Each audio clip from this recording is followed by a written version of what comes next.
Ya. A ver, muy buena. No, no, no. Ya inició la grabación. Ahora sí. Muy buenas noches nuevamente con todos.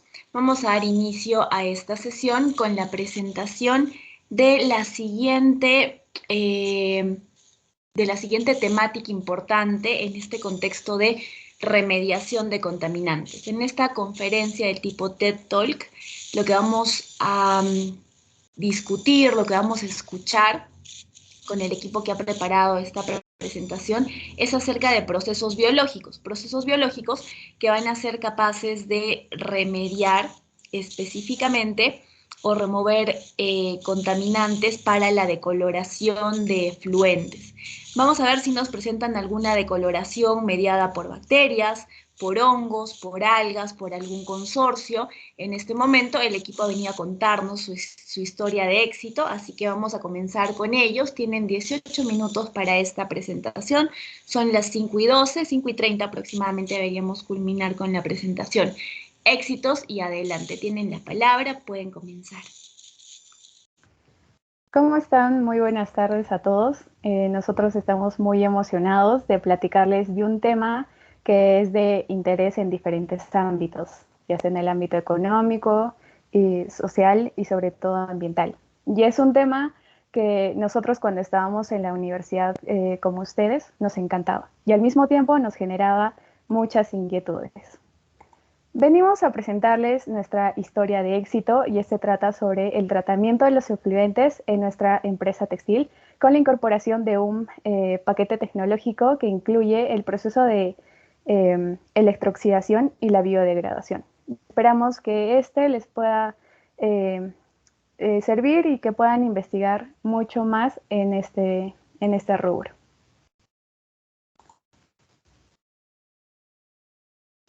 Esta historia la empezamos hace unos 10 años en nuestra ciudad, en Arequipa, con un grupo de soñadores y nos dedicamos a la producción de textiles de alta calidad y nos regimos bajo principios como la calidad, la innovación y la responsabilidad tanto social y ambiental.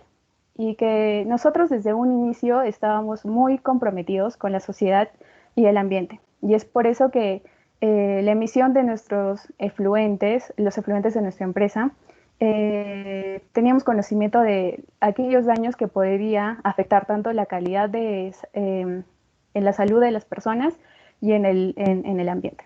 Es por ello que nosotros incorporamos una planta de tratamiento para, valga la redundancia, tratar nuestros efluentes. Entonces, si tanto les estamos hablando del compromiso que tiene nuestra empresa, ¿por qué tuvimos los problemas que ahora les vamos a presentar?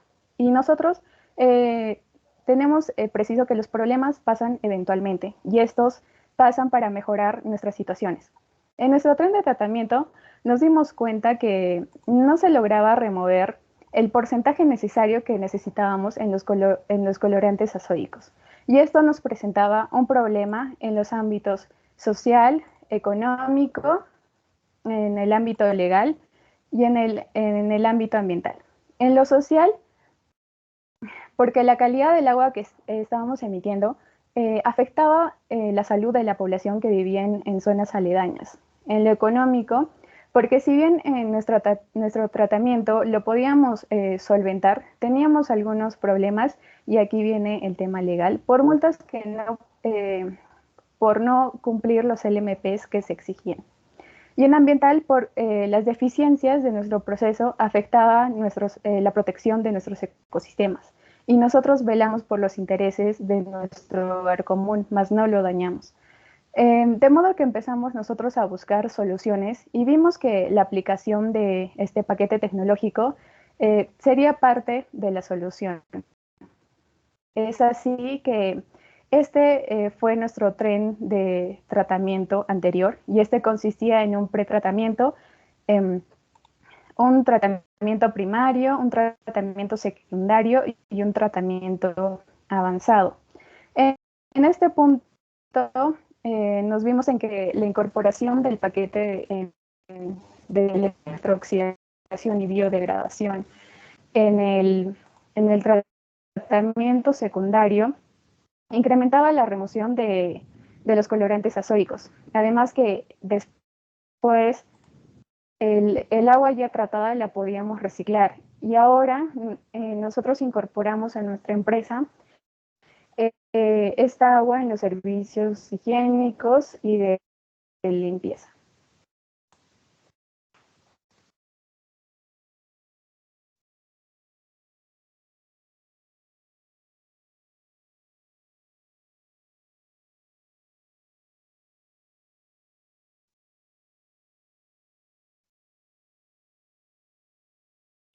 Muy bien, entonces para poder caracterizar de mejor manera nuestra problemática, vamos a hablarles un poco más acerca de los colorantes azo, que Nuri los mencionó, los acaba de mencionar. Sin embargo, es necesario conocer cuáles son las características que tienen estos colorantes y que hacen que su tratamiento sea de nuestra preocupación, ¿no? Bueno, comenzamos por decir que los colorantes azos son colorantes que son solubles en agua y son una clase muy importante de tintes. Son hidrófilos, por lo cual tienen afinidad con textiles como son el algodón y el rayon viscosa. Bueno, nosotros sabemos que el algodón es uno de los tejidos textiles más utilizados en el mundo, por lo cual los tonelajes que estos tintes solubles pueden tener en el agua son extremadamente grandes. Entonces, para conocer un poco más acerca de los colorantes, tienen una estructura característica de enlace doble entre nitrógeno. Como ya mencioné, son solubles en agua y su coloración depende del número de grupos azo que contengan esa estructura. Entonces, sabemos, el que estamos viendo ahora en pantalla es rojo metilo, este tiene un solo grupo azo. Los que mientras tengan menor número de grupos, las coloraciones van a ser amarillas, naranjas, rojitas. Y mientras vaya aumentando este número, estaremos viendo tonalidades azules o verdosas. Bien, en cuanto a la fenotoxicidad, nosotros conocemos de los efectos negativos que tienen estos tintes en la salud humana desde el siglo XIX, que sabíamos acerca de los que producían cáncer de vejiga en las poblaciones, primero que nada en los trabajadores de las empresas textiles, pues como las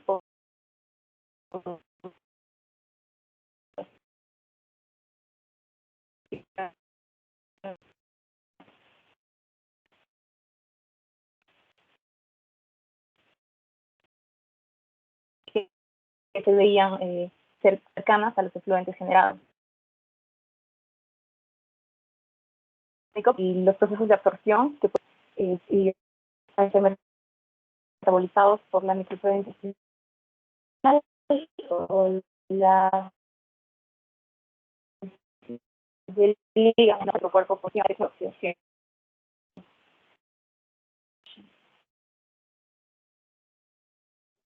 ¿Sí me escucha? Creo que estoy teniendo problemas de conexión. Un poquitito entrecortado, pero sí se escucha.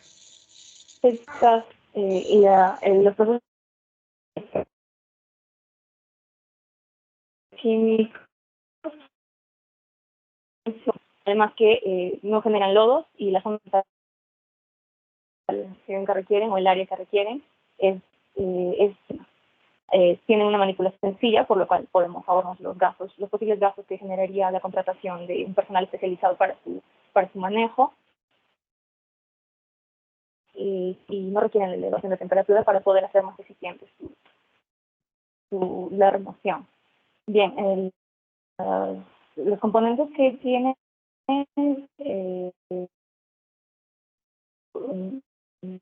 hablemos de un ánodo donde todo tiene lugar la reducción y una de corriente continua, y además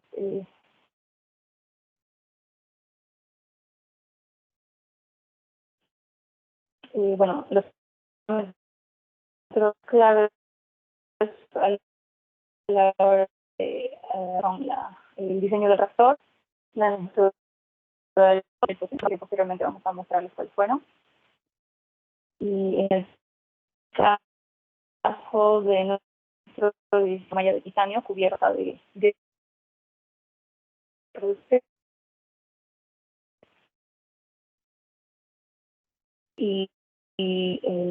bueno, el cátodo y podemos verificar que la remoción tenga una eficiencia continua. El segundo paquete que nosotros, la segunda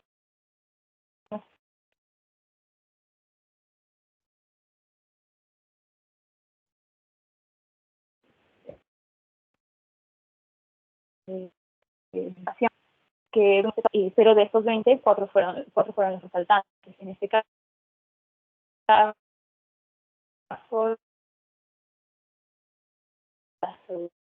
hormonas explica la reducción del enlace doble que se mencionó antes, el enlace de nitrógeno de los colorantes estoicos.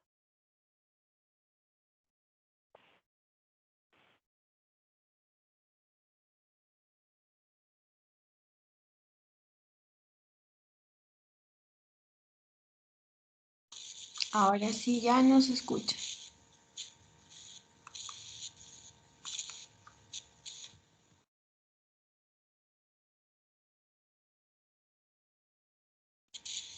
Microorganismos, vimos que el que presentaba mayor eficacia fueron las pseudomonas, que en el quinto día nos da avanzados de remoción del DQ a un 92% y de color a un 95%. ¿Cómo fue que nosotros pudimos asegurarnos de estos resultados? Realizamos análisis, se aplicó la técnica de espectroscopía infrarroja transformada de Fourier.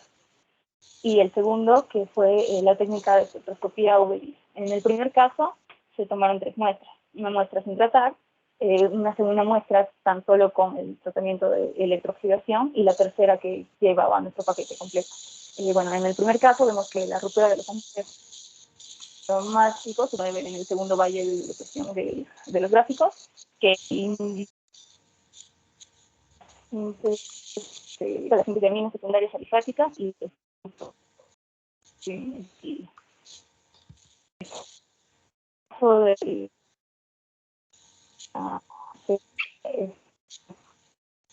UV de compra propuesta. Y bueno, se dio la reducción que ya les comenté. Bueno, ahora con la electrooxidación, nosotros hemos visto que la oxidación de las produce una bastante reducción del DBO y de su contaminación.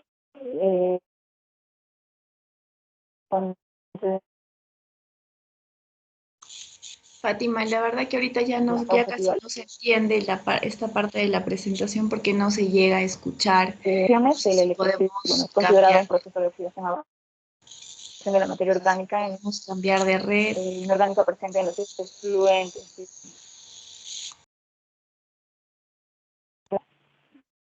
Disculpen, señora. Fátima, te decía que ahora sí ya no se escucha, entonces Claro. no se escucha por completo, no se entiende, y como no se entiende quedan algunas ideas por ahí en el aire. No sé si quizás puedas cambiar de red o quizás alguno de tus compañeros te pueda ayudar, porque esto último la verdad que ya no se escucha. Ingeniero, ¿se me escucha ahora? ¿Mejor? ¿Aló? Sí, ahora sí. Ingeniero, ¿se me escucha ahora? Sí, ahora sí, mejor. Chicas, si me podrían ayudar, por favor, con las diapos? Bueno,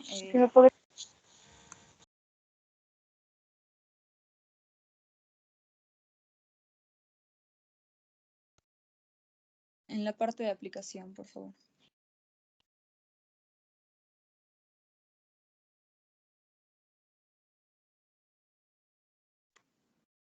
Muchas gracias. Bueno, prosigo.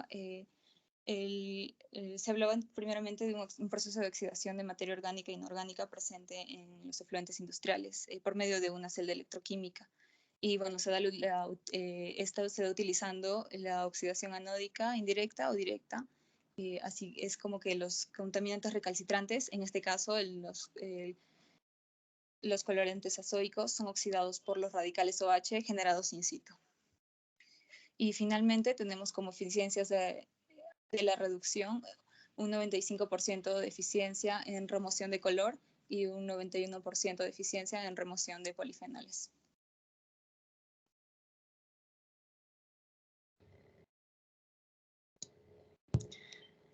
Ok, al hablar de costos, consideramos que este es un tema interesante. Si tienen la idea o en caso quieran incorporar este proceso para la remoción de los colorantes en sus empresas. En un principio, nosotros evaluamos 2 alternativas, siendo la primera la electrocoagulación y la segunda un paquete de electrooxidación con la biodegradación. En la primera, si bien se podría remover los colorantes azo hasta un 70%, esta tiene un costo de $1.67 por metro cúbico, lo cual sería una inversión bastante alta para nuestra empresa. En nuestra segunda alternativa, vimos que también presenta costos elevados, como en el caso de la electrooxidación, que va desde $0.77 por metro cúbico, y en el caso de la biodegradación, de 0,06 a $0.23 por metro cúbico. Sin embargo, este paquete tiene una alta remoción a comparación del primero, siendo esta de un 92%. Es por ello que nosotros optamos por esta alternativa y bueno, invertimos $0.18 por metro cúbico. Y bueno, si bien consideramos que esta fue una inversión alta, logramos recuperar esta inversión en un promedio de 3 años, además de considerarla beneficiosa, puesto que nos ayudó a mejorar el proceso de nuestra empresa. Y antes ese dinero se utilizaba para pagar las multas que nos imponían por no cumplir con los límites máximos permisibles. Sí. Luego vimos las ventajas y limitaciones que pudimos presenciar en nuestro proyecto. En cuanto a las ventajas, presentamos de que este no requirió de productos químicos antes o después del tratamiento, además de que produjo pocos lodos, no consumió altas cantidades de energía y también produjo radicales OH que reaccionaron a los contaminantes y que no presentó una contaminación secundaria. En cuanto a las limitaciones, como ya lo mencioné, presentó un costo alto de inversión. Nuri.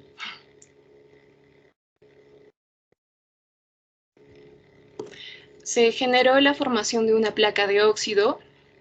A la vez se generaron los lodos pocos compactados, que fue una situación que pudo ocasionar la redisolución del colorante en el caso de hacer una manipulación brusca. Y por último, presentó una alta sensibilidad a las variaciones de parámetros. Siguiente. Ya para finalizar, vemos que gracias a la incorporación del paquete tecnológico logramos remover un 92% de DQO en los colorantes azoicos, además de la combinación del sistema electroquímico con el sistema biológico, que tuvo una capacidad de eliminarlos también. En cuanto a la relación costo y eficiencia, como vimos que si bien al principio tuvo una alta demanda, una alta inversión, este se pudo recuperar. Y también de que recalcamos, de que reafirmamos nuestro compromiso con el medio ambiente.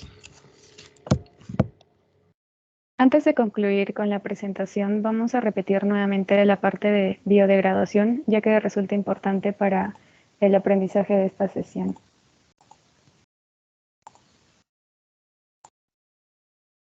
Muchas gracias. Disculpen, compañeros, por la conexión.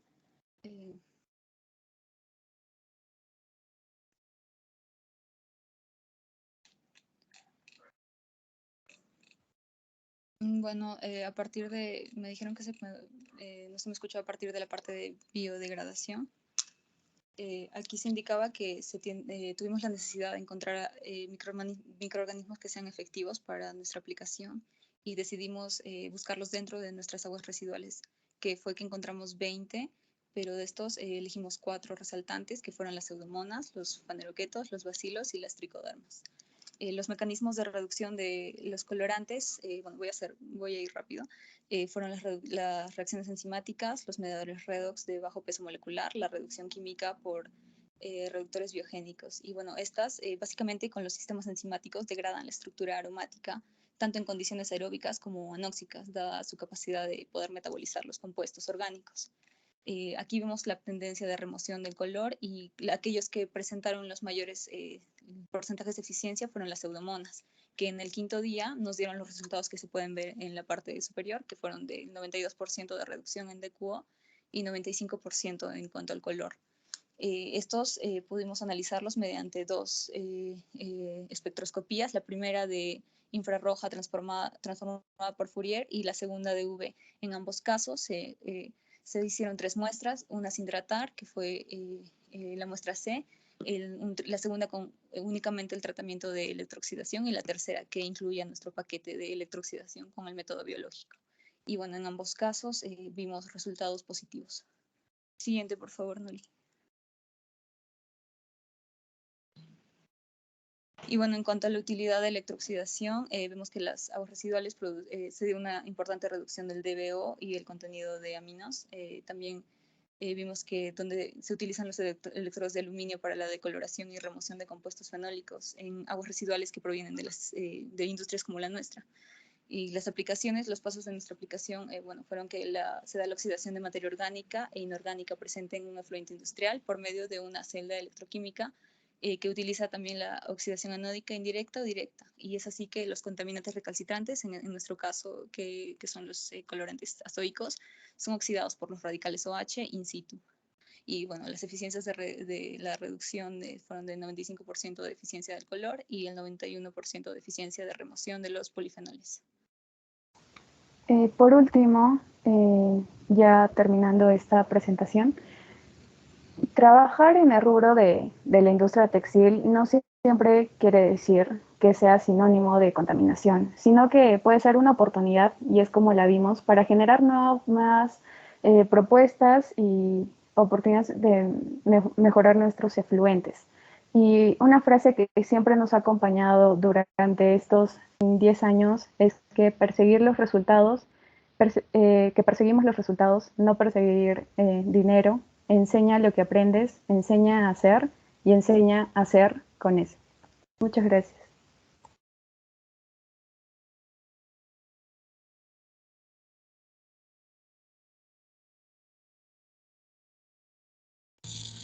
Muy bien, al equipo número 4, buen trabajo. Han habido algunos problemitas de conexión que son típicos de esta virtualidad, así que no hay problema por eso, lo han repetido y se ha logrado entender muy bien. La estructuración que le han dado, correcta, la forma de presentarlo también con un esquema mucho más similar al hecho de contar una historia tipo un TED Talk. Excelente, felicitaciones a este equipo. Y ahora sí, antes de ahondar más en el tiempo, vamos a proceder a la dinámica de ustedes, pero felicitaciones, muy buen trabajo. Bien, continuando con la dinámica, tenemos nuestra dinámica de hoy día de FestiKids.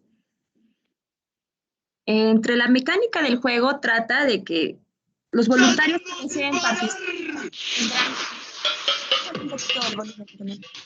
los participantes que quieran participar deberán levantar la mano al momento que se produce la música bailable, en el cual tienen que cantar las primeras frases o letras para poder responder la pregunta formulada. Cabe mencionar que cada ganador deberá elegir el número de incógnito a ganar, ya que hay monedas de 1 a 3 puntos y es una participación por persona. Así que diviértanse, chicos.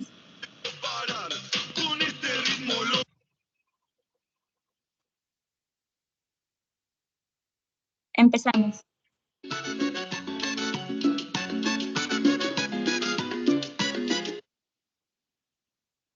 Karina, tienes que cantar un poquito de la canción para poder participar. Ya, es que hay pista, creo que no lo escucho. No, es que era solamente para que veas. Es a capela. Es a capela.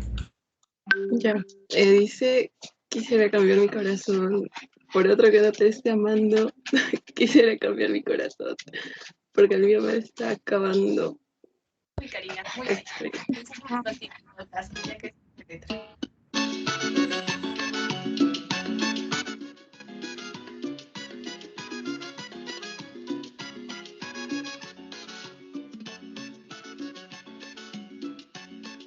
Ya, La pregunta es, menciona una ventaja y una limitación de electrooxidación y biodegradación.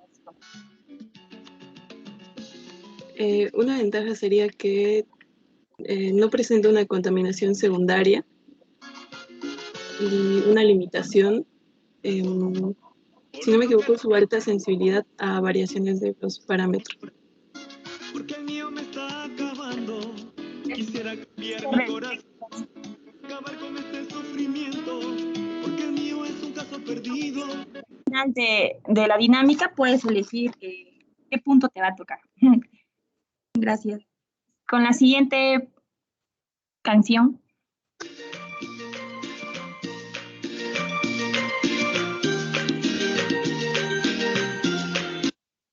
Bueno, tenemos a Alexandra. Alexandra, tienes que cantar un poquito de la canción, por favor. Sí, no me la sé completa, pero creo que empieza así. Tú me hiciste quererme, ahora me haces odiarte. ¿Así? ¿Está bien? Confirme. Karina. Sí, sí es esa. Bueno, Alexandra, vamos a proceder con la siguiente pregunta. DJ. ¿Cuáles fueron las eficiencias del proceso biológico y en qué día?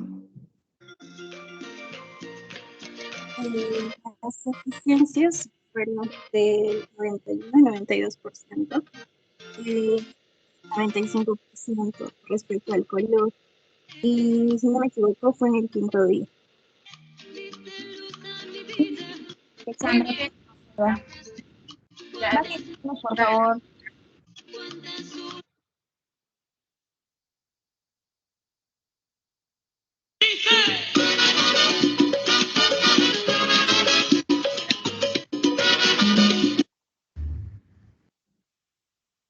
Ya, Luchito, canta un poquito de la canción.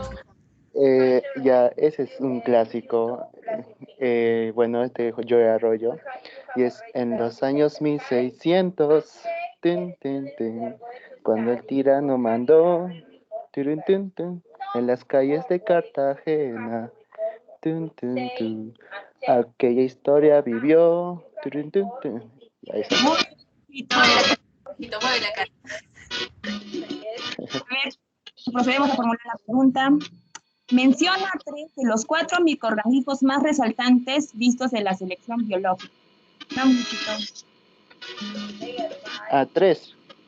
Yo recuerdo haber escuchado de Pseudomonas, Bacilo y uno medio raro que es Phanerogaster.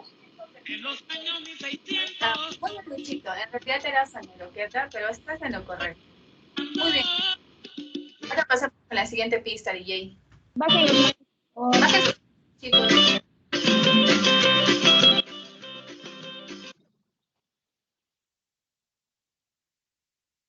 Bueno, la siguiente es Yanela Milagros. Yanelita, canta un poco de la canción, por favor. Creo que esa es la de lloro por quererte, por amarte, por desearte. Es esa, ¿verdad?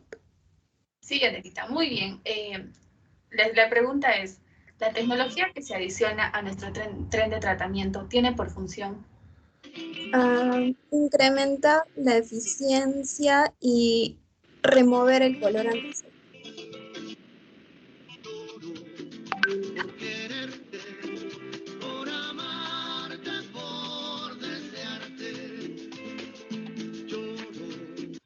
Muy bien, Yanelita, es la respuesta correcta. Por DJ. Bajen las manos para pasar a la siguiente canción, si no, no se podrá. Sí, bajen las manos, chicos, por favor. No lo olviden. Bajen, Alexandra, Luis, por favor. Yo sé que están emocionados para cantar, chicos, pero no se alboroten. No los voto, ¿ah? Ya, bueno, felizmente acá se puede bajar la mano. Ya, siguiente pista, por favor.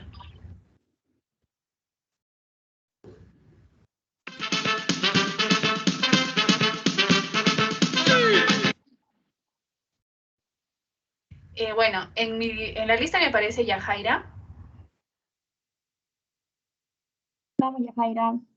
Yajaira, te toca cantar un poco. Me parece que ese es Malbicho. Malbicho, todos te dicen que sos Malbicho, así es como te ves.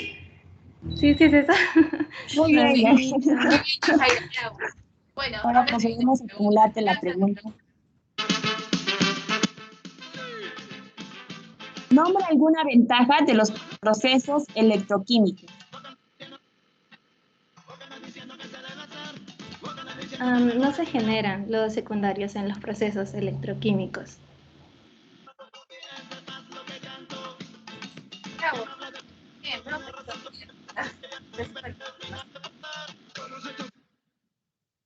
Bueno, Ahora, bajen las manos, por favor, para pasar a la última canción que queda. sí, es el último punto. Recuerden que al final se va a hacer el sorteo para ver cuántos puntitos ganan cada uno. Bajen las Anthony, manos. la siguiente pista.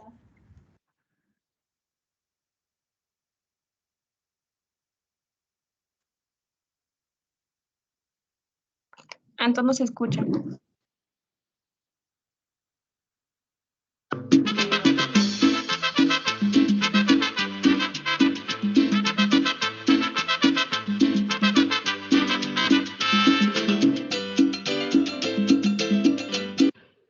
Bueno, para esta dinámica, Paola Fabiana. Vamos, Paola. ¿Me escuchan? Sí, se te escucha, Paola. Ya, creo que es las caleñas y comienza como tantas caleñas tan lindas que hay y yo no sé a quién mirar, algo así. Muy bien, Anto. Ahora te pasamos a formular la pregunta.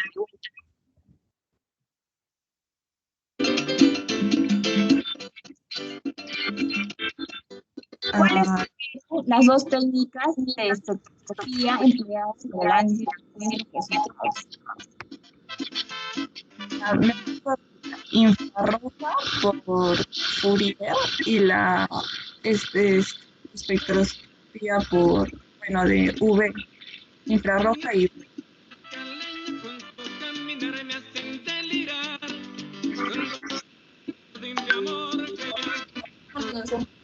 Pero bueno, ahora pasamos a los premios. Los que han ganado por Vamos en orden de cómo han ido ganando. A ver, primero es Karina. ¿Tengo que decir un número? Sí, Karina.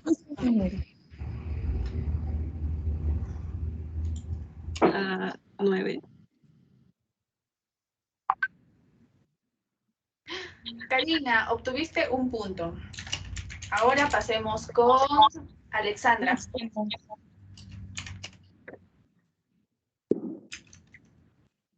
Alexandra, elige un número. El número 16. Ok. Tu número 16. Ahora, Luchito, te toca. Vamos a ver qué tal has cantado. Acá te calificas tú solo. 13. Uy, Luchito. Bajo. Ya, bueno. Continuamos con Yanela. El número 5. Uy, Yanelita, estás suertuda, has cantado muy chévere. Tienes 3 puntos. Y seguimos con Yajaira. Escojo el 6. A ver, pícale el 6, Santo. Uy, un punto. Chicos, creo que les hace falta entusiasmo al momento de cantar. Ahora, por último, Paola. El 8. El 8. Uy, 3 puntos también. Felicitaciones, Paulita. La suerte está con ustedes. Eso sería todo. Sí, chicos. Ahorita paso la lista de los ganadores y los puntos que han acumulado. Muy bien, chicos, yo también he estado tomando nota de los ganadores, pero de todas maneras pásenme la lista para que pueda corroborar. Igual al final como le han puesto puntaje específico, entonces para ponerle ahí el número de moneditas que han asignado para cada uno. Y buen trabajo, han hecho bailar un ratito, cantar a sus compañeros, así despertarse si es que estaban un poquito cansados del día. Así que muy bien. Igual en contenido se evidencia que ha habido una investigación exhaustiva por detrás. Hemos tenido también una reunión con ustedes, así que se han esmerado en consultar, en hacer, en tomar sugerencias, recomendaciones en cuenta. Y bueno, el trabajo ha sido de muy buena calidad, así que felicitaciones a todo el equipo. Y ahora sí vamos a continuar con el tema de nuestra práctica del día de hoy. Es que llevo haciendo tantas prácticas en el día que ya estoy un poquito confundida. A ver, les voy a compartir la pantalla. Y vamos a... ¿dónde está? Ya.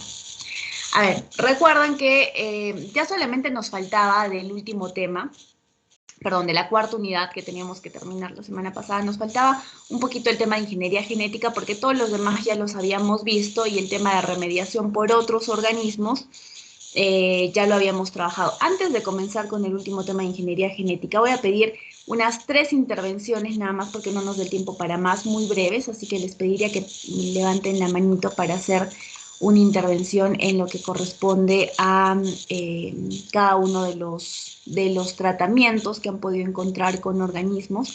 La manito de Rice y de Flor ya estaban levantadas antes, no sé si también quieren intervenir o las han dejado levantadas solamente.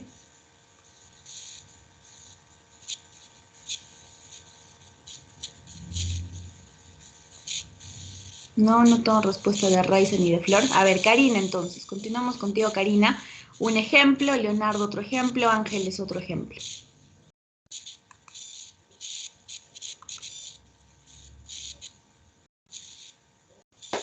Sí, ya le comparto pantalla.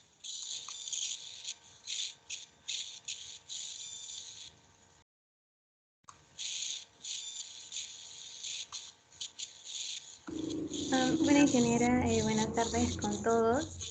Vamos a hablar hoy día sobre Chlorella vulgaris, que es una microalga que se utiliza con muchos propósitos, como es el biocombustible, como nutrición humana, y también, que es el tema que vamos a hablar hoy día, sobre el tratamiento de aguas residuales. De hecho, según toda la bibliografía consultada, presenta altos porcentajes de remoción de nitrógeno, fósforo, de DBO, principalmente en aguas residuales de industrias textil, de aguas residuales municipales, agrícolas, entre otros. Bueno, este organismo va a depender de las condiciones de cultivo, como va a ser el tipo de agua residual, la intensidad de luz, la temperatura y el diseño del reactor. A continuación mostraremos el caso de estudio del tratamiento de aguas residuales municipales en Australia. Sí, de hecho se lograron 3 muestras y bueno, en el primer proceso, que es el que pueden ver por aquí arribita, está la preparación previa del cultivo, donde el suministro fue gracias a la Colección Nacional de Cultivos de Algas de Australia y fue cultivada por la Universidad de Curtin. Luego se inoculó el 10% de concentración a 20 grados Celsius con una iluminación continua, que también es importante para el siguiente proceso, durante 3 semanas. Por otro lado, sobre las aguas residuales recolectadas, se recolectaron muestras de aguas residuales primarias, secundarias y de efluente de petróleo. Estas muestras se filtraron con microfiltros de nylon de 0.2 micrómetros, luego se esterilizaron a 120 grados Celsius por 15 minutos. Posterior a ello, se inoculó con 1% el volumen de la C. vulgaris en 5 columnas de vidrio. Cabe resaltar que estas columnas fueron triplicadas, por así decirlo, que tenían los 3 tipos de muestras. Bueno, el cultivo se alimentó con 50 mililitros por minuto de aire filtrado. Aquí ya estamos mencionando este proceso. Mediante controladores digitales de flujo másico a una temperatura ambiente de 24 grados Celsius, con una iluminación continua de luces LED de 8 watts. Y finalmente, la muestra se extrajo diariamente. Fue una evaluación de 10 a 13 días, realizando los experimentos por triplicado, como ya mencioné. Finalmente, entre los resultados obtenidos fue una biomasa acumulada de 1.6 gramos por litro después de los 13 días de cultivo, el cual posteriormente puede ser utilizado como fertilizante o para la producción de biocombustibles. Y se obtuvo porcentajes de 80 y 100% de remoción de nitrógeno y fósforo respectivamente. Eso sería todo. Gracias. Muy bien, muy buena intervención, Karina y Yajaira. Vamos a continuar con Leo y luego continuamos con Ángeles. Muy bien.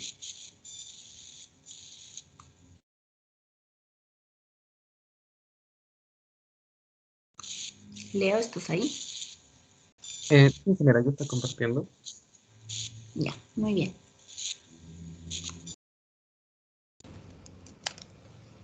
Ya. Bueno, buenas tardes con todos, ingeniera y bueno, compañeros.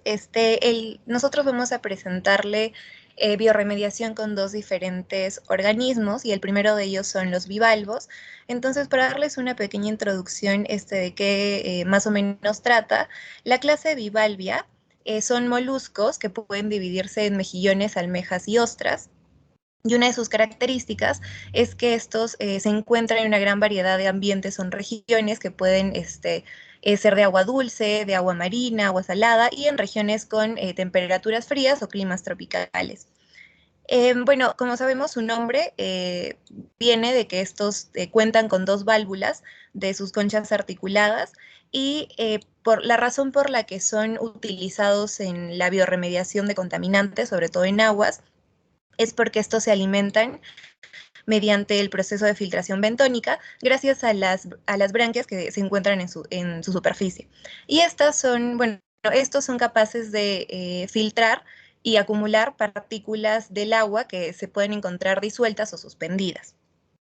En la revisión que realizamos, pudimos encontrar que estos son un componente vital en los ecosistemas porque cumplen una serie de servicios ecosistémicos, como la formación de sustratos de hábitats que pueden ser los arrecifes o hotspot, o también conocidos como puntos calientes de biodiversidad, donde se encuentra, como dice su nombre, grandes, un número considerable de especies. Además, estos, como ya lo mencioné, son utilizados para remediar cuerpos de agua por filtración de tanto de microorganismos, nutrientes y otros contaminantes que vamos a ver a continuación.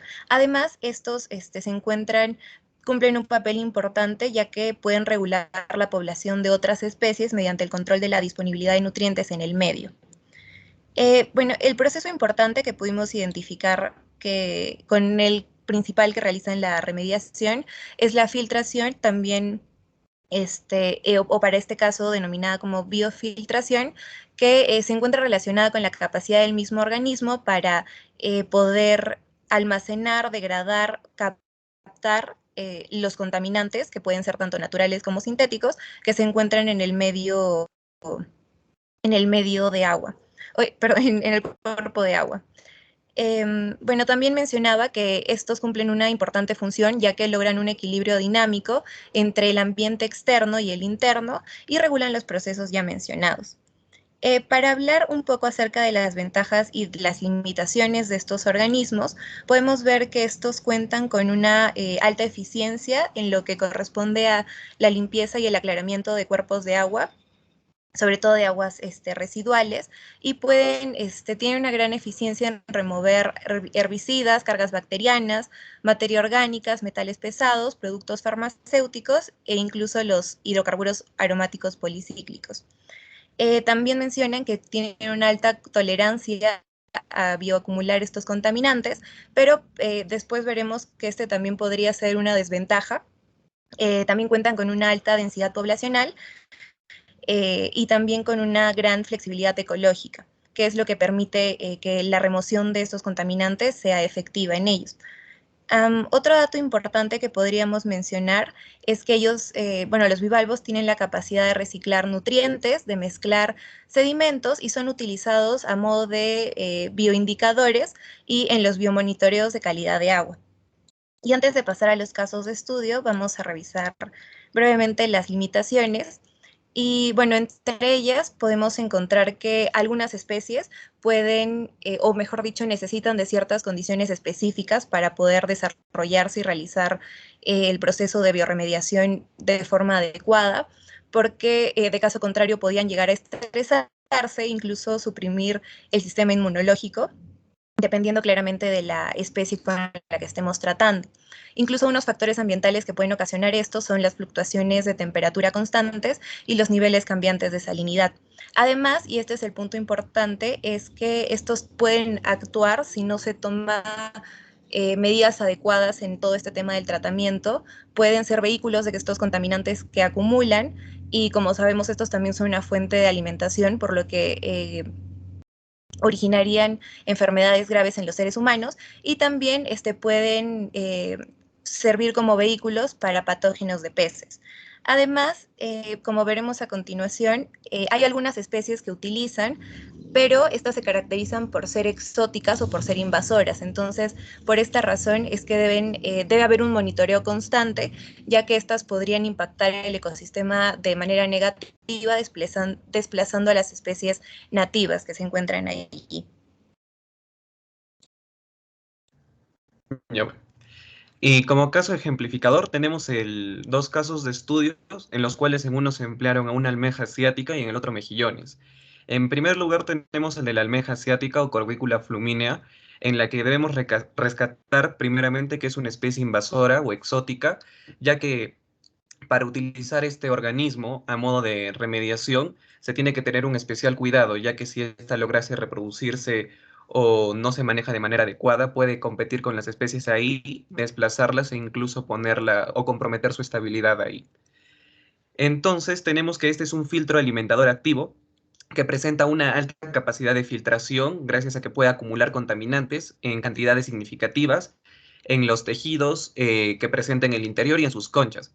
Asimismo, cumple con un rol importante como centinela y este ha sido utilizado en las técnicas de bioremediación para aguas residuales para reducir la concentración, por ejemplo, de hidrocarburos aromáticos pluricíclicos, reducir la demanda química de oxígeno, asimismo para reducir la concentración de bacterias o Escherichia coli, más específicamente en las aguas residuales municipales, en lagos urbanos, ríos, asimismo para menguar la cantidad de aceites presentes expulsados por la industria de los aceites de oliva y de conchas, y asimismo las cenizas que pudieron haber sido generadas en un incendio forestal. Tenemos que este método, usando esta almeja, también pretende reducir la carga química y la toxicidad de los contaminantes y también pretende acumular o puede acumular herbicida tracina en su cuerpo y elimina o puede eliminar el triloclarban y el propanolol, que son compuestos farmacéuticos altamente tóxicos. En segunda instancia tenemos la Cyndanotomia woodiana, que es el mejillón. Tenemos que esto pertenece a la clasificación de los Uniondae y bueno, es una especie que se encuentra en peligro de extinción, sin embargo cuenta con un potencial remediador increíblemente elevado. Este es utilizado en la agricultura y en sistemas integrados y también es empleado como una estrategia sostenible y natural debido a que tiene un efecto bastante poderoso contra las bacterias resistentes, ya que este puede disminuir su cantidad, también puede disminuir los impactos ambientales y, por ejemplo, en el caso de estudio planteado, se redujeron la concentración de bacterias presentes en una granja de trucha arcoíris y de manera sostenible. Asimismo, reduce la concentración de material particulado, como de Aeromonas hidrófila, en aguas residuales. Y es un candidato potencial para la bioremediación, debido a que, en combinación con otros cultivos salmónidos, presenta los resultados óptimos requeridos. Y bueno, a continuación tenemos lo que son la bioremediación con anélidos, más específicamente lombrices de tierra, y para esto Lorena nos va a dar una explicación bastante rápida de lo que consta este procedimiento. Sí, gracias Leo. Bueno, como ya lo mencionó mi compañero, yo les voy a comentar acerca de la bioremediación con anélidos, mejor conocida como vermirremediación. Esta es una tecnología de bioremediación basada en lombrices de tierra que utiliza el ciclo de vida de las lombrices, es decir, su alimentación, excavación, metabolismo y secreción, o sus interacciones con otros factores abióticos y bióticos para acumular y extraer, así como transformar o degradar los contaminantes en el medio ambiente del suelo. En ese sentido, los procesos y mecanismos involucrados en la vermirremediación son la vermiextracción, vermiacumulación, vermitransformación y drilodegradación. La vermiacumulación y vermiextracción se refieren al proceso en el que las lombrices de tierra captan y posteriormente almacenan los contaminantes en su cuerpo y por lo tanto reducen la cantidad de contaminantes en los suelos. Estos procesos se dan debido a que las lombrices de tierra absorben las sustancias químicas orgánicas a través de dos vías, absorción epidérmica pasiva y la absorción dietética. En la primera vía de absorción, la captación se produce de forma pasiva en la dirección del potencial químico Luego, estos compuestos orgánicos disueltos en el agua o débilmente asociados con las superficies de la materia particulada son absorbidos por las paredes del cuerpo y pasan a través de él porque posteriormente se traslocan dentro del cuerpo de la lombriz de tierra. Por el contrario, las vías de absorción dietética son esencialmente el resultado de que las lombrices de tierra se alimentan del suelo con compuestos orgánicos que se pueden conectar a la tierra, digerir y sufrir otros procesos asociados con las actividades de la vida de las lombrices de tierra, lo que hace que los compuestos orgánicos del suelo sean absorbidos por el tracto intestinal y posteriormente trasladados a otros tejidos de las lombrices. Este proceso de vermiacumulación se relaciona bastante con las características fisiológicas de las lombrices de tierra, como el contenido de lípidos de su tejido, los niveles de contaminantes en el suelo y las características fisicoquímicas de solubilidad y concentración acuosa de tipo orgánico. La acumulación de los contaminantes orgánicos en las lombrices de tierra se ha estudiado ampliamente y se ha demostrado que hay una gran variedad de especies de lombrices, como la Eisenia fétida y la Eisenia andrei, que degradan los contaminantes orgánicos hidrofóbicos, pero también hidrocarburos aromáticos policíclicos, bifenilos policlorados, pesticidas, contaminantes orgánicos emergentes y enantiómeros de algunos pesticidas. A continuación, los procesos de vermitransformación y vermidegradación se refieren a los procesos en los cuales los contaminantes orgánicos en las lombrices se degradan con la ayuda de enzimas como la CYP450 y peroxidasa o por microbios intestinales que se les denomina como bichos endófitos, que se refieren a los microorganismos, bacterias u hongos que viven dentro de los tejidos de las lombrices sin causar ninguna enfermedad. Estos dos procesos de vermitransformación y vermidegradación se centran directamente en la remediación de contaminantes orgánicos. Finalmente, la drilodegradación esta se produce porque las lombrices de tierra liberan una masa de moco glutinoso de la pared de su cuerpo que contiene muchos compuestos como carbono orgánico disuelto, aminoácidos, glicerolípidos, macromoléculas, y algunos de estos compuestos pueden tener propiedades tensoactivas y se sabe que mejoran la aparente solubilidad de los contaminantes orgánicos hidrófobos. Finalmente, este proceso de vermirremediación posee varias ventajas sobre los métodos físico-químicos convencionales. En primer lugar, tenemos que la vermirremediación es una tecnología agradable a la vista, respetuosa con el medio ambiente, similar a la fitorremediación. En general, las lombrices de tierra tratan a las tierras contaminadas sin destruir la capa superficial del suelo, por lo que mantienen o mejoran la utilidad y fertilidad del suelo. Además, es útil para tratar una amplia gama de contaminantes ambientales como los pesticidas, herbicidas, hidrocarburos aromáticos policíclicos, los PCBs y el petróleo crudo. Además, es una tecnología relativamente eficiente en comparación con las tecnologías de fitorremediación, porque la contribución de la vermiacumulación de contaminantes orgánicos puede ser significativa, lo cual es diferente en la fitoacumulación.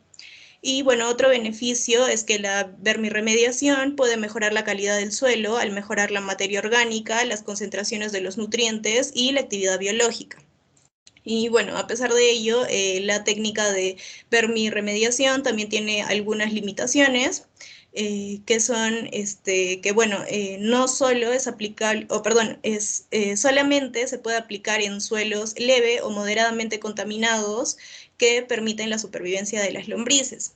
En suelos severamente contaminados puede ser tóxico para las lombrices y por lo tanto su supervivencia puede verse afectada por la toxicidad de los contaminantes. Además, la vermirremediación solo es aplicable a profundidades con actividad de las lombrices, lo que depende de grupos ecológicos de especies de lombrices, lo que depende de las especies de las lombrices. Entonces, el potencial de vermirremediación se ve restringido también por la abundancia de alimentos. Además, el uso de la vermirremediación puede requerir condiciones estrictas, ya que las lombrices son especies sensibles y las condiciones climáticas o estacionales u otros factores ambientales pueden inhibir la supervivencia de las lombrices y los procesos subsiguientes de vermirremediación. Y bueno, eso sería todo. Muchas gracias. Muy bien, chicos, muy buen trabajo, amplia investigación, detallada, solo que se me excedieron un poquito mucho en el tiempo. A ver, Ángeles, vamos contigo ahora. Sí, ingeniera, ya vamos a compartir.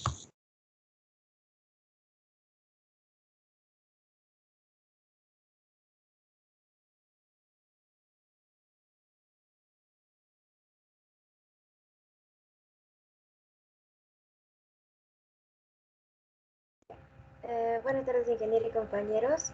Ahora les hablaremos acerca del bivalvo Corvicula fluminea, en donde esta almeja asiática es un filtro alimentador activo, bien conocido por sus altas capacidades de filtración. Bueno, esta especie es exótica, invasora y cumple el rol de ser un centinela representativo de las condiciones ambientales, tanto de los sedimentos como en la columna del agua. Y se pueden usar en aguas de ríos, lagos urbanos, también en aguas residuales, tanto municipales e industriales.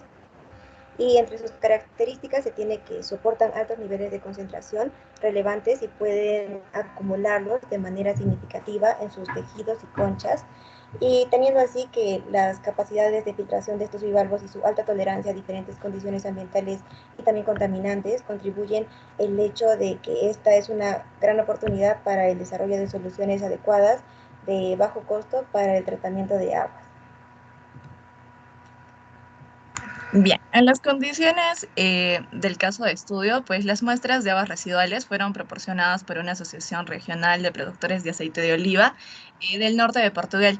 Y luego estas muestras han sido transportadas al laboratorio para almacenarlas a 20 grados centígrados hasta su uso del experimento.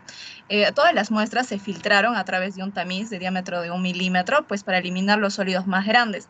Y a nivel local se escogieron las almejas de acuerdo a la longitud del caparazón, que es entre 18 y 30 milímetros, ya que este es el tamaño que se produce, bueno, que produce más tasas de filtración con más eficiencia.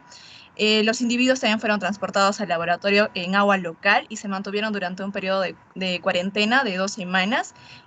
Posteriormente fueron aclimatando gradualmente a las condiciones del laboratorio y pues el agua municipal declorada fue renovada 2 veces por semana y aireada constantemente a una temperatura controlada de 20 grados. Los resultados se mostraron que, bueno, este organismo pues presenta una herramienta biológica prometedora para reducir la carga química y la toxicidad de las aguas residuales. Los servicios de biofiltración que brinda la almeja favorece la sostenibilidad ambiental de la producción de aceite de oliva y también ayuda a compensar la carga química y toxicológica de los efluentes. Contaminados. Y de hecho, tanto los tejidos blandos como las conchas de las almejas pues son capaces de acumular las sustancias químicas de forma significativa. Eso es todo, ingeniero. Muy bien, chicas, muchas gracias. Buen trabajo también. Ahora sí vamos a continuar. Probablemente ya no llego a terminar con el tema, pero recuerden, por favor, que el día de mañana tenemos la recuperación pendiente de teoría, mañana por la mañana, ¿sí? Es de 8, 9 y media. Sí, 8, 9 y media de la mañana. Entonces, ahí terminamos con esta partecita que está faltando, pero igual avanzamos ahora. Para entender un poco mejor esta parte de ingeniería genética, hay que hacer una explicación preliminar, ¿sí? Porque hacer ingeniería genética puede resultar un poco complejo.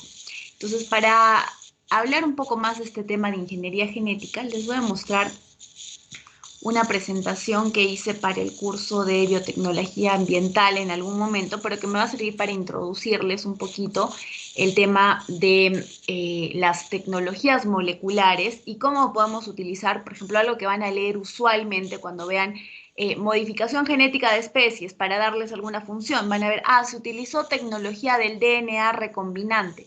Bueno, hay que explicar un poco, hay que entender primero qué es la tecnología del DNA recombinante para poder hacernos una idea de qué es lo que se está haciendo con estas plantas.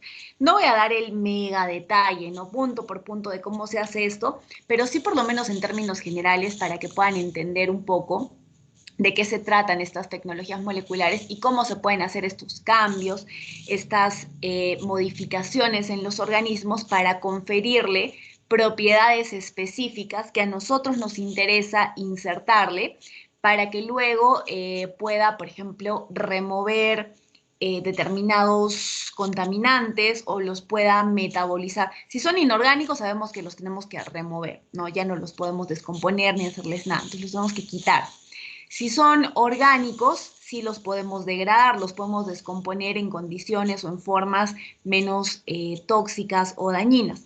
Pero cualquiera sea la forma en la que vamos a procesar estos contaminantes, antes vamos a entender un poquito de qué se tratan estas tecnologías, ¿sí? Hablemos un poco de la estructura o de la base, empezando por hablar de la célula, del DNA, del gen, cómo el gen está relacionado con el material genético, y luego lo importante, ¿no? Empezar a entender la replicación del DNA, cómo esto se relaciona con el genoma y las funciones más importantes que tiene todo organismo, que es la transcripción del DNA y la traducción del DNA. Deben recordar un poquito de su biología, solamente para hacer un repaso. Pero básicamente cuando vamos a transcribir un DNA, lo que hacemos es eso, lo vamos a transcribir, vamos a hacer una transcripción, ¿sí? Literal, y vamos a tener cadenas de DNA que vamos a transcribir, pero a un nuevo lenguaje, podríamos decir que va a ser el del RNA, ¿sí? Y una vez que tenemos este RNA a partir del DNA, en la traducción lo que vamos a hacer es convertir el RNA a proteínas, porque son las proteínas, recuerden esto, son las proteínas las que llevan las órdenes, las que llevan las funciones, las que hacen el trabajo pesado, el trabajo duro de generar algún tipo de función específica en las rutas metabólicas, en los metabolismos de cada organismo. Y luego esto nos va a llevar a hablar de la segunda parte de qué es la tecnología del DNA recombinante y cómo se hace. Entonces, el DNA, para empezar, sabemos que es la molécula más importante para todo ser vivo. ¿Sí? Cualquier ser vivo está compuesto de DNA y este DNA es único y específico para cada ser vivo, a excepción de los gemelos, ¿no? Pero bueno, ahí también hay una salvedad de que pese a que es el mismo DNA de nacimiento, expresan funciones y características diferentes en el transcurso de sus vidas debido a la teoría de genes y ambiente. Y es que estos DNA se van a metilar, van a ir cambiando ligeramente conforme uno va exponiéndose a diferentes tipos de entornos, radiación, contaminantes, etc. Es por eso que, por ejemplo, un gemelo puede tener cáncer de piel y el otro gemelo nunca le va a dar ningún tipo de afectación, ¿no? O uno puede ser propenso a la diabetes y el otro no. ¿No? Entonces, esto, aún así tengamos el mismo DNA, esto va a variar con la exposición al ambiente también. Entonces, bueno, sin salirme mucho de eso, el DNA es la base para estudiar los bioprocesos si es que queremos hacer ingeniería genética y manipulaciones en estos bioprocesos o procesos biológicos.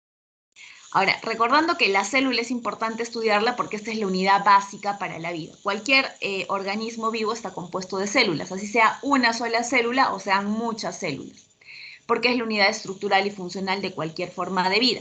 Las bacterias están compuestas de una sola celulita, ¿sí? Y hacen maravillas con una sola célula. Mientras que nosotros estamos compuestos de cerca de 75 trillones de células. ¿Cuál es el componente que ambos tienen en común? El ADN. Todos los seres vivos, como les decía, tenemos ADN como parte de nuestra composición y el ADN es donde se encuentran o donde se localizan los genes. genes que nos van a permitir conferir esas funciones específicas. En el caso de nosotros, para que se entienda más fácil, los genes son los que nos dan esas características particulares de comportamiento, de nuestra apariencia física, de nuestra susceptibilidad a enfermedades genéticas, ¿no? Son los genes los que dictan eso, ¿no? Si es que tenemos los ojos más claros o más oscuros, la tez más clara, más oscura, el porte más alto, más pequeño, la contextura más delgada o más gruesa, etcétera. Todo eso está codificado en un código específico que se llama código genético, y precisamente se llama genético porque se encuentra en los genes. Las células pueden ser procariotas como eucariotas, ¿no? Procariotas, como ejemplo, las bacterias, ¿sí? Que tienen un tamaño de entre 100 nanómetros a 10 micras, y las eucariotas más grandes, por ejemplo, las células que nosotros tenemos, que pueden ir desde 10 hasta 100 micras. Sin embargo, ¿cuál es la diferencia? Que las procariotas no tienen núcleo, mientras que las eucariotas, como las nuestras, sí tienen núcleo. El núcleo es donde normalmente se encuentra el DNA, ¿sí? Sin embargo, para las células procariotas, el DNA no va a estar, como no tiene núcleo, va a estar situado en el citoplasma, ¿sí? De las células. Estas cositas son importantes de saber porque nos sirven mucho en el momento de tomar la decisión de qué técnica de ingeniería genética utilizar. La célula procariota, entonces, como habíamos dicho, no tiene núcleo celular. Por lo tanto, el DNA, como garabatito que ven ahí, ¿sí? Va a estar alojado en el citoplasma celular. Mientras que en las eucariotas, aquí sí tenemos una serie de orgánulos que nos permiten cumplir muchísimas funciones, ¿no? En principio, en el núcleo es donde encontramos al ADN, ¿sí? Pero hay otras funciones importantes como por ejemplo la mitocondria, ¿no? La mitocondria, que es el aparato eléctrico por excelencia para los seres vivos, porque son los que producen estas mitocondrias, son las que producen el ATP, y el ATP es la energía, la molécula energética por excelencia, que sin ATP no podemos caminar, no podemos hablar, no podemos estudiar, no podemos hacer absolutamente nada. ¿Qué más? La molécula de la vida ahora. Ya hablamos de la célula de la vida, ahora hablemos del ADN. Y vamos a hablar un poquito del material genético heredado. Vamos a ver un experimento, ¿sí? Este experimento, pongamos atención, tenemos a un ratoncito, ¿sí? Al cual le vamos a inyectar una cepa bacteriana. Esta cepa bacteriana se llama célula S viva y es una célula lisa, ¿sí? Tiene una cápsula y por lo tanto estas células son lisas. Se les llama lisas y les vamos a llamar células S. Vamos a inyectar al ratoncito con esta cepa bacteriana S, con estas células lisas. ¿Y qué es lo que pasa después de un tiempo con el ratoncito? El ratón muere, ¿sí? Entonces decimos que la cepa S, protegida de las defensas del ratón mediante su cápsula, se asume, ¿no? Que está protegida de las defensas del ratón mediante su cápsula, es patogénica. Bueno, lo decimos, a ver, pongámosle células sin cápsula para determinar si esto es cierto o no es cierto, ¿sí? A ver, pues vamos a ver si esto sucede así. Entonces vemos células R, vamos a ponerle células R, que van a ser células rugosas, ya no son lisas, ya no tienen cápsula. Y vamos a hacer el mismo experimento. Inyectamos al ratoncito con estas células rugosas, ¿sí? Y resulta que el ratón no le pasa nada, vivito y coleando. Esta cepa mutante, esta cepa a la que le hemos quitado la cápsula, parece ser inofensiva, ¿no? Y solamente cuando tiene cápsula es patogénica. Ok, a ver, vamos a hacer un siguiente experimento. Otro ratoncito. Vamos a inyectarle, vamos a inocularle células S, las lisas, pero las vamos a inactivar con calor, ¿sí? Ya sabemos que cuando sometemos a una molécula, por ejemplo, proteínica al calor, esta se inactiva, ¿sí? Por ejemplo, las proteínas que normalmente tienen su estructura cuaternaria, es decir, parecen como un ovillo de lana todo, o un grupo de espaguetis todos enredados.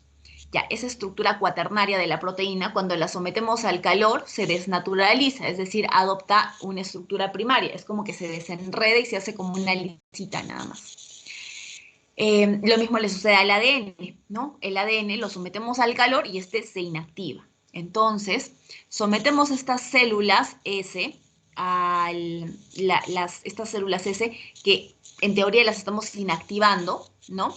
Y entonces ¿Qué sucede? Ratón sano. ¿Por qué? Entonces, ¿qué quiere decir? Que el calor ha inactivado la cápsula, ha inactivado su capacidad patogénica y entonces estas células S que han pasado por calor son inofensivas, ¿no? Ya, listo. Cuarto experimento. Yo sigo ahí de curiosa y digo, bueno, se supone que si estas células S inactivadas por calor son inofensivas y las R que les he quitado la cápsula también son inofensivas, si le inyecto células S inactivadas y células R rugosas, se supone que el ratoncito, como estas son inofensivas y las otras también, no le debería pasar nada, ¿no? Pero entonces le inyecto las células S inactivadas y le inyecto las células R vivas y el ratoncito, chau. ¿Qué es lo que ha pasado aquí? Esta mezcla de células S y de las células R resulta ser patogénica porque lo mata. Y luego, cuando hacemos un análisis de la sangre de este ratoncito, el que en vida fue el ratoncito, vamos a encontrar células S vivas, ¿sí? En la muestra de sangre de este ratón, es decir, como las primeras. Pero yo no le he inoculado las células S lisas. Yo les puedo decir, no, les juro solemnemente que no he inoculado las S lisas. ¿Qué es lo que ha pasado? Todo esto se los he explicado con la intención de decirles que aquí ha habido una transformación. Transformación donde se ha intercambiado material genético, se ha intercambiado ADN.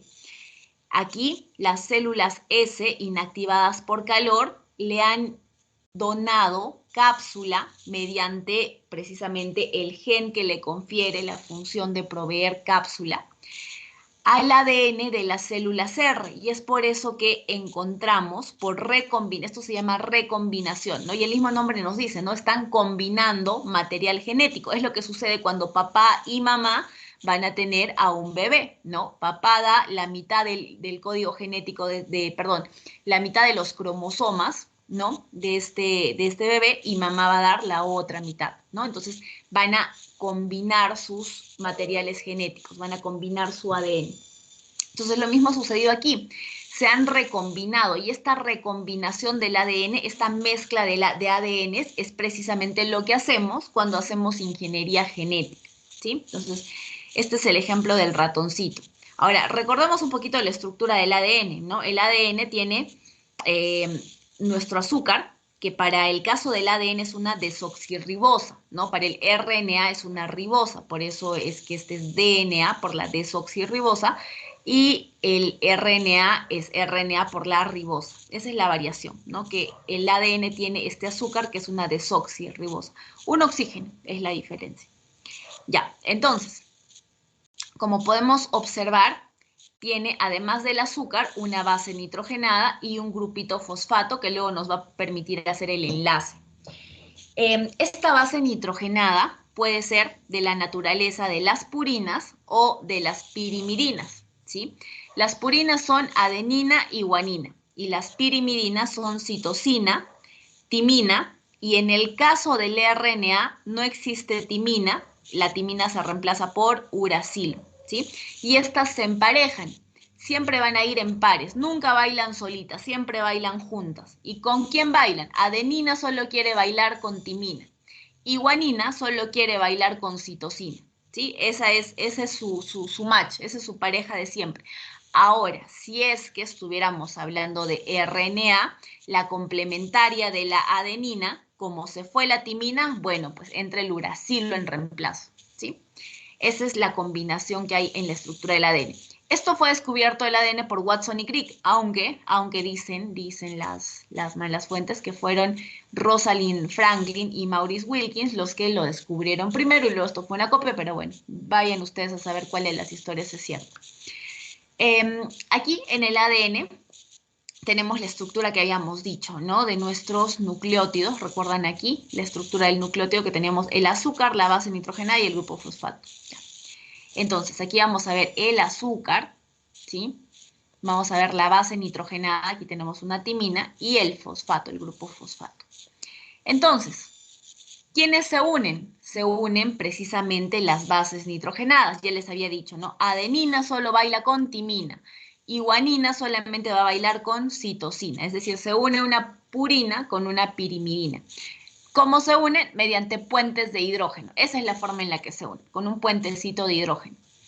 Y vamos a tener dos cadenas, la doble hélice famosa del ADN, que tiene un extremo 5' y otro extremo 3', y al otro lado la cadena complementaria es al revés, ¿no? El extremo 5' tendrá su contraparte del 3' y viceversa.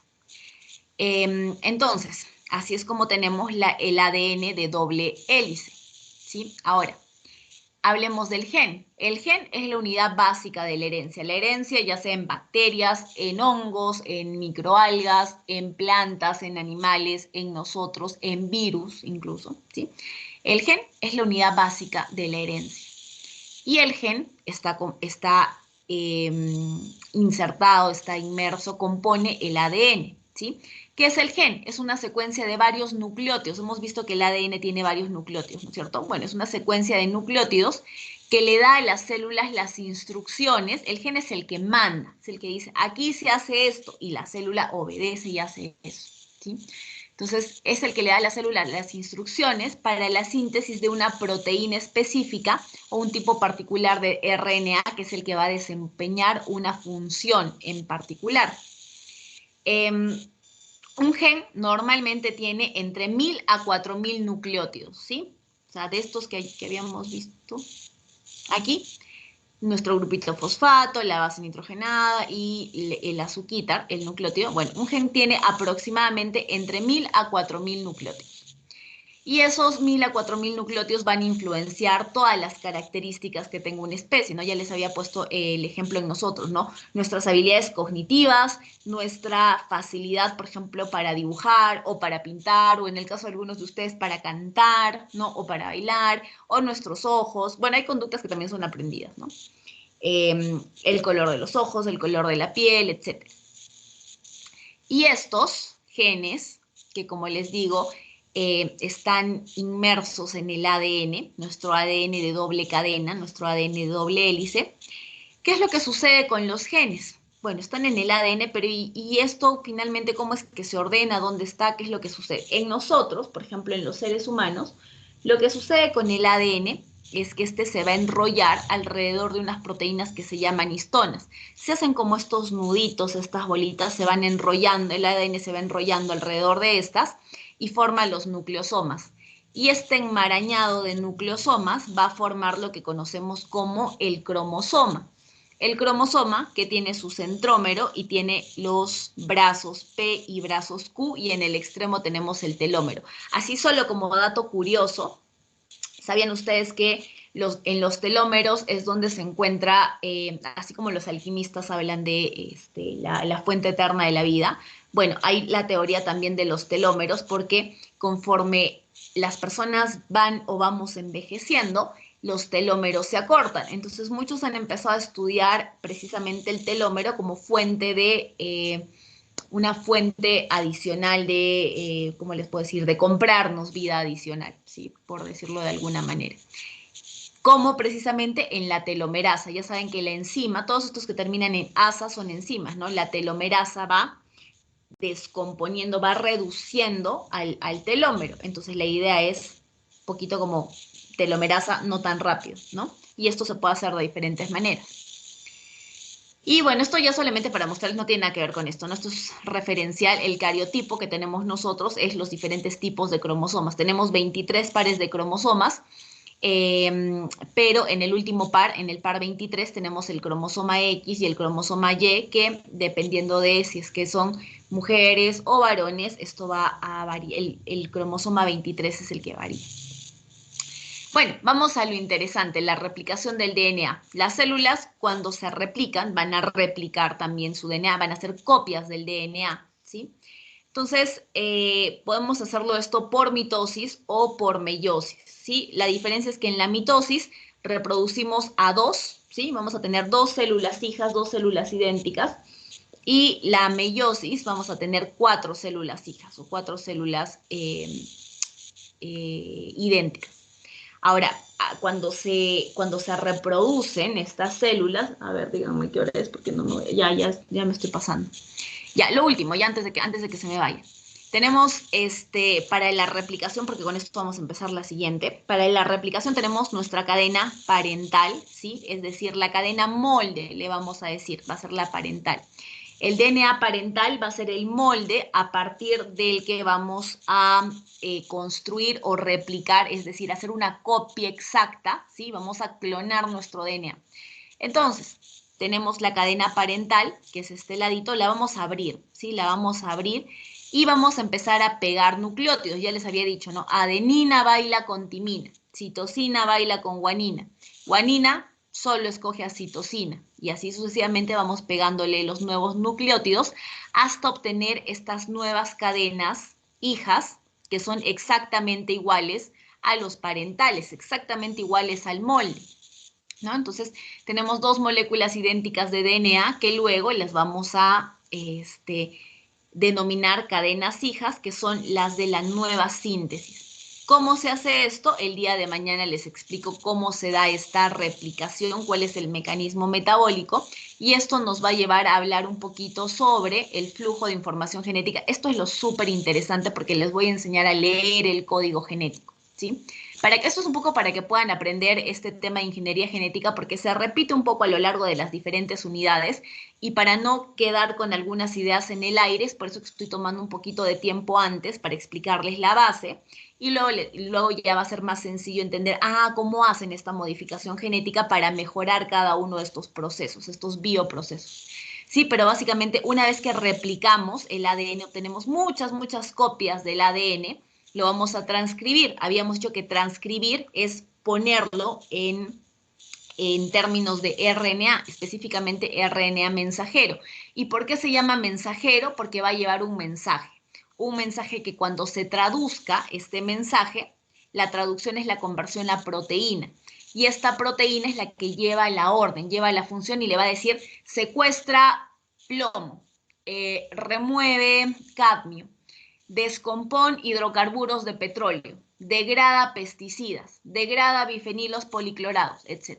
¿Sí? Entonces, vamos a ver cómo se da específicamente la transcripción y la traducción con el procesamiento del mRNA, y aquí vamos a aprender a leer el código genético y vamos a hacer también un par de ejercicios muy rapiditos para aprender cómo se transcribe y cómo se traduce una proteína leyendo el código genético. Y bueno, eso es todo lo que corresponde a esta sesión. El día de mañana tempranito, 8 a.m., tenemos una cita. No se olviden que a esa hora todos, por favor, puntuales, igual hay asistencia, así que el día de mañana retomamos. Que tengan una excelente noche, chicos, y retomamos el día de mañana. Muy buenas noches con todos. Hasta luego. Hasta luego, ingeniera. Hasta luego, ingeniera. Hasta luego, chicos.